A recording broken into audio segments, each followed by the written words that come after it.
I invite you, my fellow Singaporeans, to stand up and walk.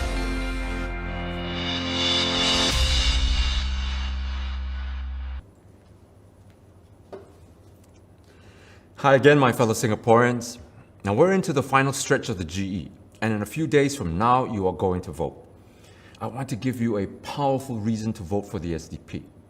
So I hope you'll listen carefully to what I have to say for the next few minutes. I promised you in my previous speeches that I will explain to you how we're going to fund our 4Y and 1N campaign. Well, tonight, I'll focus on the first 3 yeses in this campaign. Yeses that will ease your financial burden and tide you through your problems that lie ahead. More important, as I said, I'll explain how these programs are going to be paid for. Now, the first yes is to suspend GST until 2021. The reason is that we need to encourage Singaporeans to continue their spending as normally as possible. If we don't, then businesses are going to suffer and close down, and more workers will be retrenched. This is not good for our economy. Now, the government collects about $10 billion a year in GST. The second yes is to implement a retrenchment benefit scheme where we pay workers who are retrenched an average of 50% of their salary for 18 months, subject, of course, to a cap of the median wage. We call this scheme Reemployment Scheme and Temporary Assistance for the Retrenched. But it's such a mouthful, so we abbreviated it to Restart. Our workers who are retrenched through no fault of theirs find that all of a sudden they don't have an income, while bills continue to pile up. The Restart scheme provides temporary relief for these workers. And during this period, MOM will help them to find re-employment and match skills with available jobs. And to prevent abuse, workers can only reject up to 3 job offers. We estimate that such a program would incur about $2 billion a year. Now, the third yes is to provide the lower 80% of our retirees $500 a month in income. This not only helps our elderly get by, but it also relieves their working children of having to financially support for them. Like Restart, these payouts would help the economy as retirees now have a bit of pocket money to spend on daily necessities. Now, this program, which we call the Retirement Income Scheme for the Elderly, or RISE, would cost the state about $2.8 billion a year. So together, the 3 measures that would cost about $15 billion to implement in the first year. How do we pay for all this? Well, experts have estimated our reserves to be more than $1 trillion. That's 1,000 billion dollars. Now, this money is used to invest in investments and businesses that the government conducts within and outside of Singapore. From these investments and projects, we generate income and returns. Now, let's call this income from the reserves. Now, this income, of course, fluctuates, but recently it's about between $30 to $40 billion a year. We use about 50% of it for the various government programs. For 2020, this income is estimated to be about $37 billion, and for financial year, as I said, 2020. Now, 50% of $37 billion is about $19 billion. Now, this $19 billion is more than covers the 3 measures that the SDP proposes: suspend GST, implement Restart, and RISE. After 2021, the government will then go back to collecting GST at 7%, and we only have Restart and RISE to pay for. Now, I want to emphasize this so that the PAP cannot twist what we are saying. We are using the income generated from our reserves and not the reserves itself. Now, compare this to the PAP's program. A significant portion of the nearly $100 billion budget it passed this year goes to supporting businesses in the hope that it can prevent employers from retrenching workers, as well as not to implement wage cuts. But I've heard many cases that some employers are not giving their employees their due share of the financial help, or making excuses to retrench workers by saying that they are restructuring their companies, firing workers for unjustified reasons, and so on. Furthermore, many of these companies belong to the government, so it is like taking money from the right pocket and putting it into the left.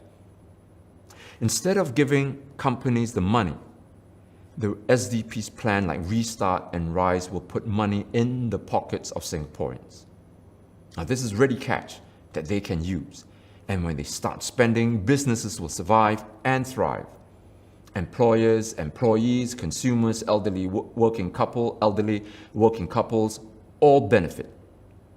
Sure, the PAP will say that it has implemented programs like the Pioneer and Merdeka generation packages. But don't forget, much of these funds go to topping up your Medisave accounts, which you cannot rely on until you're hospitalized. And much of these funds are still retained by the government. Again, our proposals provide ready cash for the people to use, which will not only help to ease the burden of Singaporeans, but also stimulate our economy. While there are other government programs like ComCare and Silver Support Scheme, these programs are obviously not enough. There is still a large segment of the population which continue to struggle with poverty and live from hand to mouth. As you can see, the SDP's proposals are meant to put cash in the hands of the people and is a better approach than the PAP's.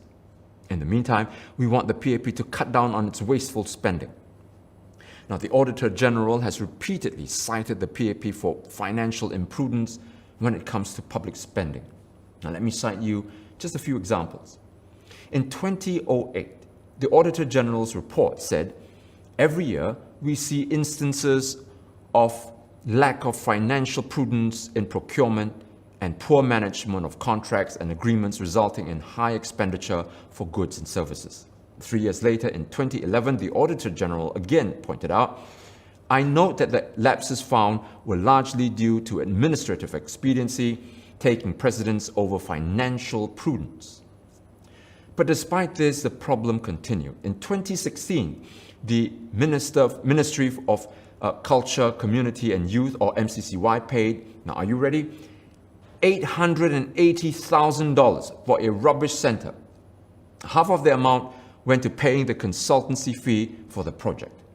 The AGO pointed out that there was inadequate assessment of the reasonableness of the exceptionally high consultancy fee. That same year, the Ministry of Manpower bought a computer system for nearly $500,000 only to find that it could not be used and was chucked aside. $500,000 just like that. The Auditor General said this has resulted in a waste of public funds. The following year, in 2017, the AGO now found that MOH had paid $4 million for staff despite the ministry having already hired a contractor for $8 million to provide the service. The Auditor General said that there was no assurance that MOH had exercised, and that's the word again, financial prudence in the use of public funds. In 2015 and 2016, the PAP spent $40 million on National Day celebrations. Now take a look at this picture. It shows Dr. Vivian Balakrishnan at a National Day parade in 2018. Look at the TV monitor in front of him. Why can't the ministers just look up to see what's going on? And if they cannot see the parade, use their binoculars. Why do you need to install a special TV monitor for the ministers? The money doesn't come from the ministers' own pockets, you see. It came from our taxes. And that's why it's money come, easy go for the ministers. In 2015, the government paid $400,000 to a brand consultancy firm wanting to find another name for Marina Bay. After a few months and plenty of consultation, the place was named, you guessed it, Marina Bay. In 2017, Mr. Khaw Boon Wan said that the Bukit Panjang LRT cost the taxpayers $285 million and was constructed as an afterthought and built under political pressure. The PAP also built Jewel, Changi, for $1.8 billion, despite the oversupply of retail space in Singapore. Barely 1 year into its opening, Jewel was reporting falling human traffic and sales. Now, please note that this started even before the outbreak of the coronavirus. Hand on heart, can we say that all these were wise expenditure of public funds? And the PAP isn't stopping there. It will soon start construction on the Founders Memorial, which is essentially another vanity monument. It announced last year that it would spend $60 billion over the next 10 years, and that's $6 billion a year, to expand and renew the rail network. I suspect this is an anticipation of a bigger population. Now, who is going to pay for all this? Well, you are. Another area that the PAP must cut down on is the staggering amount of salaries it pays to ministers. And we calculated that if the PM cuts his salary to about $60,000 a month, from $200,000 a month right now, and ministers to about $40,000 a month, that's still a lot of money and higher than many other government ministers around the world are paid. The savings from this cut down in the salary can be used to provide 2,000 of the poorest of our poor elderly people with a $500 a month salary income to survive on, so that they don't have to work when their bodies are crying out for help and for rest. But I'm sure many of you have asked this question. Why does the government need to raise the GST to 9%? Well, Mr. Lee himself answered the question. He said, what will make you need to raise the GST? Profligate spending and irresponsible, unsustainable plans. That is what will hurt and require you to raise taxes and GST. And we need to cut down on all this wasteful and profligate spending and meaningless projects, and instead invest the money in programs like Restart and Rise. If you elect us into Parliament, we will make sure that this happens and push for such programs.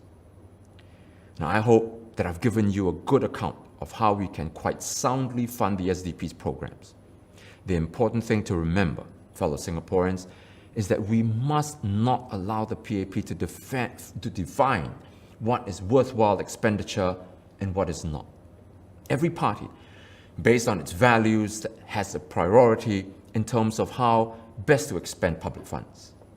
The SDP's philosophy is that we must put people first, not corporations and the millionaires and billionaires like the ministers themselves.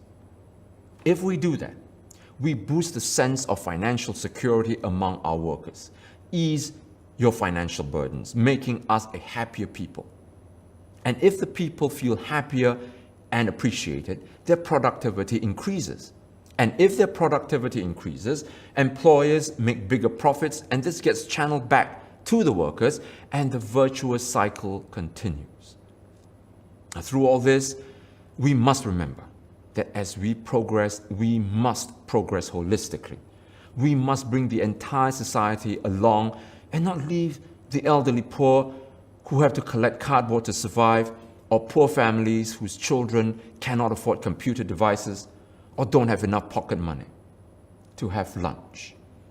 We must not fall into the trap of calculating everything in dollars and cents like the Scrooge, where society is heartless and soulless, and the only thing that matters is ourselves. We must not get into the situation where we know the price of everything but the value of nothing. If we do this, I guarantee you that as a society, as a people, we will ultimately fail. We will be the poorer for it, and at the end of the day, our nation will fail. Now, I hope that my colleagues and I have persuaded you to support our 4Y 1N measures. Tonight, I have explained to you how we can quite comfortably and soundly fund these programs. Please, vote for us and send a clear message to the PAP that you want the government to implement these policies to help the people. If you don't vote for us, it means that you don't want to get financial protection if you're retrenched, and that you or your elderly parents don't want to receive $500 every month as income, and that you want to continue paying 7% GST and then 9% GST after 2021. So please, think carefully about how you vote on Friday. Vote wisely. Vote to protect your own future. Vote SDP. Thank you and good night.